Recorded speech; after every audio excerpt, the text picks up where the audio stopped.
Dhe sot në studio kemi një zonjë që pëndërthur me shumë fines, profesionalizmin, menaxhimin e biznesit dhe krijimtarin.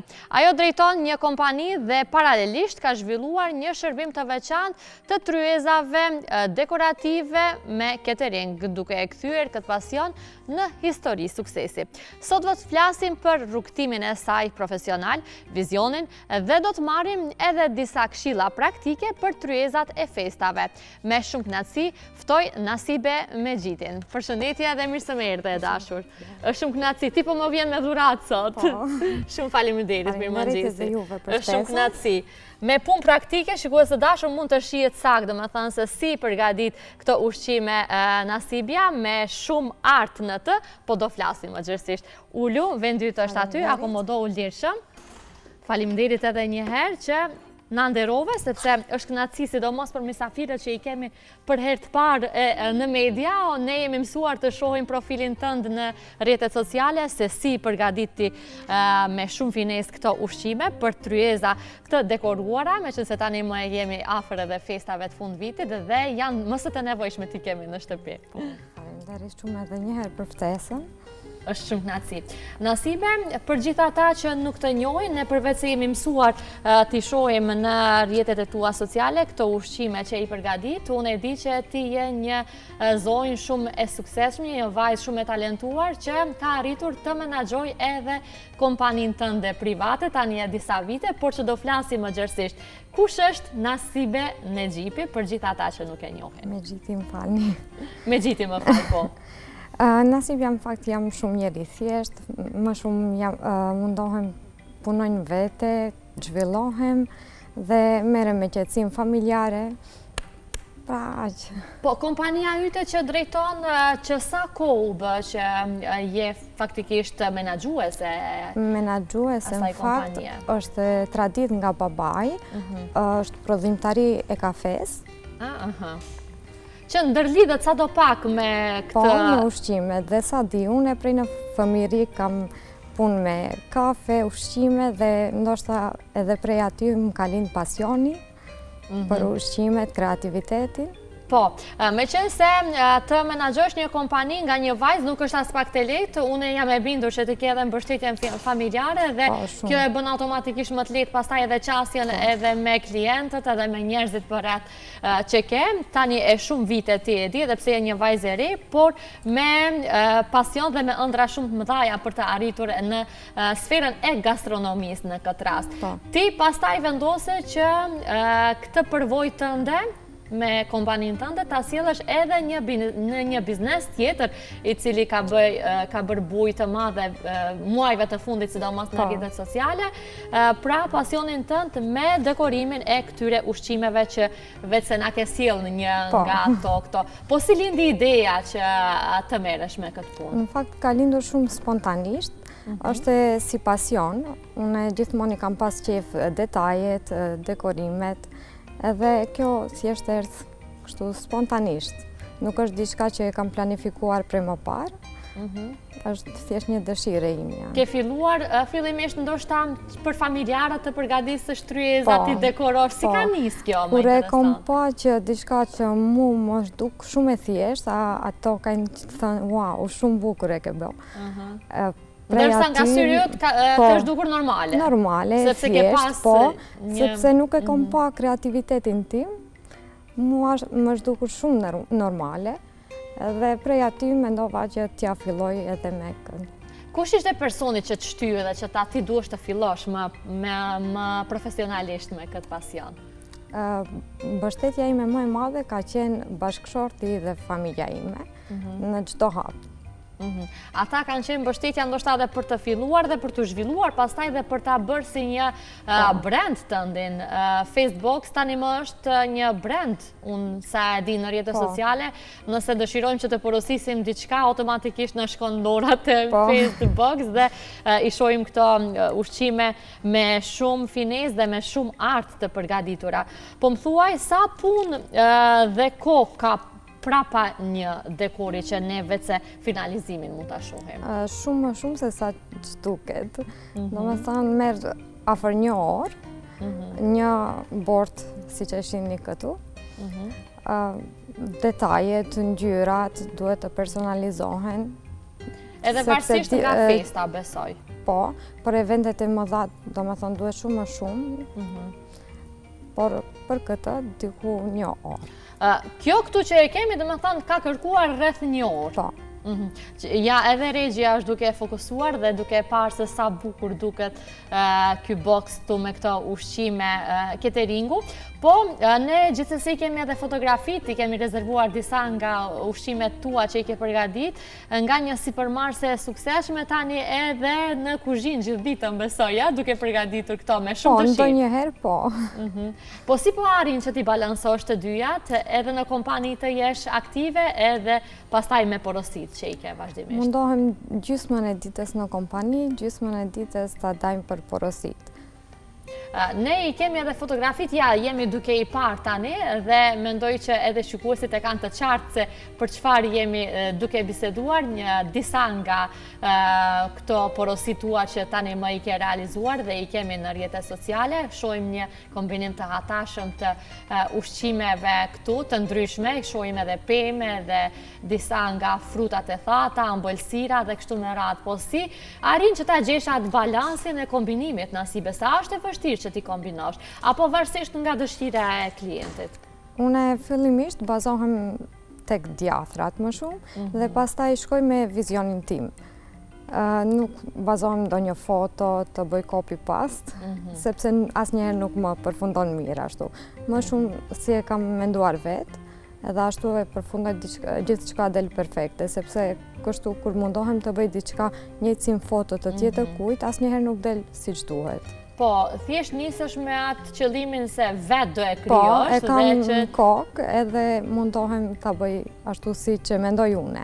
Po, kur të kërkojnë klientët diçka, për shembull, vinë me ndonjë foto të përcaktuar, apo me foto që i ke bërë paraprakisht? Si zakonisht vinë me fotot e mia që kam bërë unë më parë. Që do thotë kanë ndihmuar edhe rrjetet sociale për ta promovuar punën, pastaj përveç se ta shohin të gjithë nga larg, por edhe ato që do t'i provojnë. Po, shumë më kanë ndihmuar. Ushqime. Sa kohë përpara duhet të prenetohet, Nasibe, një kështu boksi? Paktën 2-3 ditë.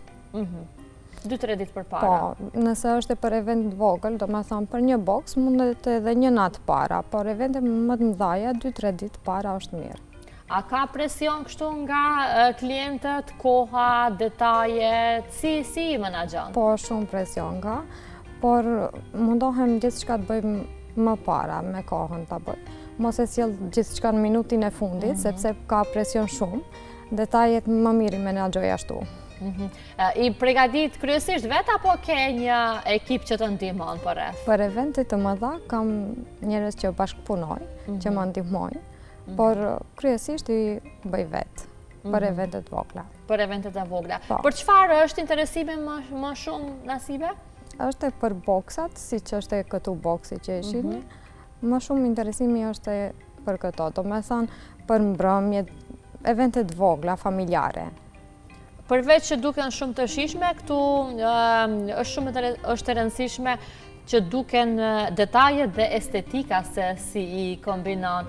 Po si e gjenë mënyrën për t'i kombinuar, sepse ja, për shembull, këtu kemi edhe pemë të thata, edhe djatra, kemi mish, kemi pemë, kemi rrush, dhe gjithçka që mund të duket bukur në një tryezë. Ka dhe më shumë se sa që duket. Si arrin t'i kombinosh? Mundohem, do me thonë, prej gjithçka e nga pak, edhe si që thash, filloj nga djathrat dhe pastaj u bëj të gjithë kombinimin me mishrat, zgjedh një palet ngjyrash fillimisht, ajo është e rëndësishmja, dhe gjithçka vjen spontanisht, do me thonë. Edhe në fund brevi ishte qershia mbi tort. Çdo boks mundohesh të japish një shlag në fund? Po, mundohem të gjitha të bëj ndonjë dekorim vogël edhe besoj se ajo e ndan punën time nga të tjerat. Po, varësisht nga eventi dhe kërkesa në këtë rast, meqense jemi në fund të festave të fundvitit, në prag të vitit të ri, dhe brevi ishte ai që më së miri do u përshtatte në këtë boks. Po, e di që të punosh për këtë punë, kërkon përveç që kohë, kërkon angazhim, por kërkon edhe profesionalizëm, sepse jo çdo boks mund të del njësoj, pastaj apo pëlqet nga klientët apo jo. Si është bashkëpunimi me klientët? Sa ato në fund dalin të kënaqur? Me thamë, pasi e përfundoj boksin, mendimi im i vetëm është se çfarë do më mendoj klienti, a do e pëlqej, si do reagoj.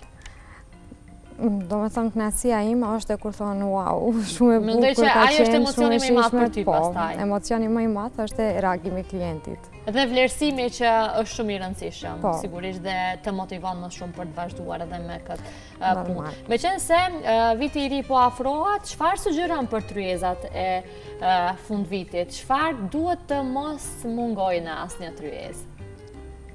Unë mendoj se çfarë do lloj ushqimi keni vendosur të bëni, të mos të jetë i tepruar, gjithçka të ketë elegancën e vet dhe dekorimi të jetë më bukur, domethënë, gjithçka nga pak, të mos jetë e tepruar, se teprimi nuk duket bukur pastaj.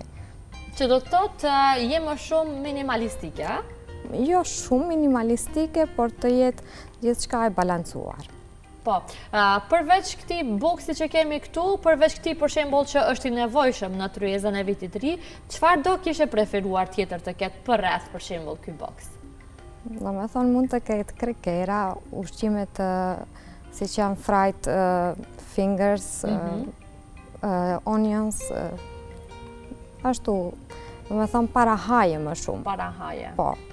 Mishra, të jetë më e tepruar me mishra të natë ose jo? Nuk besoj se është mirë, më shumë gjërat lehta që se është natë e gjatë. Natë e gjatë dhe këto gjëra përshtaten dhe shkojnë më shumë. Si i kombinon pastaj edhe ngjyrat, sepse është e rëndësishme edhe ngjyrat të jenë të kombinuara.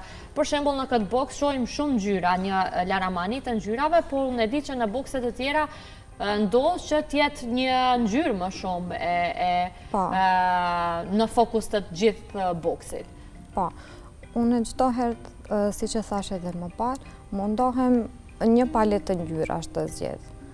Edhe sipas asaj e vazhdoj të përgatis boksun. Gabimet më të shpeshta që mund t'i bëjmë ne që nuk e marrim vesh shumë mirë këtë punë në krahasim me ty në tryezën e vitit të ri në këtë rast? Teprimi. Teprimi, prapjet e teprimi. Po, mendoj se teprimi është gabimi më i madh. Gjithçka kur teprohet, edhe unë po të kisha vu edhe diçka në këtë boks, s'besoj se do dukesh i aq bukur sa që duket tani. Po, për shembull ky boks që e kemi tani këtu, për sa persona e ke parashikuar? Afër 10 persona. Afër 10 persona në këtë boks. Sepse ka më shumë se sa që duket, domethënë janë të gjithë të bashkuara mirë, prandaj duket se ka më pak. Që do të thotë, është i nevojshëm për një familje mesatare për datën e vitit të ri. Çdo gjë që shtohet është ndoshta edhe më e tepër dhe mund të prishet në këtë rast. Po, edhe mund të mbes. Po, Nasibe, po ndodh mire përmende këtu, ndodh që të mbesin pastaj ushqimet? Po, ndodh që të mbesin ushqimet. Unë shpesh edhe kam përgatitur në shtëpi, por gjithmonë kam mbetur diçka. Prandaj je mendimi që mos të teprohet dhe sa më pak të përziera aq më bukur mund të dalë. Një mesazh drejtuar të gjitha grave që kanë talent, aftësi dhe ide të mëdha, por që nuk i kanë shprehur ato ndonjëherë publikisht. Besoj se është mirë t'ja fillojnë, domethënë çdo herë ka një herë të parë. Edhe unë siç jam këtu në emision, është e hera e parë e imja, edhe gjithçka mund të realizohet.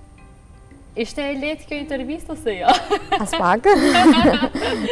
Përkundër që ishte hera e parë, unë mundohem që t'jap atë rehatin si çdo herë në çdo të ftuar, por që është më ndryshe për juve që nuk jeni pjesë të ekranit, unë uroj që të kesh shumë suksese ti në punën tënde, sepse kjo është primare për ty, ndërsa për mua është kjo, këtu dallon.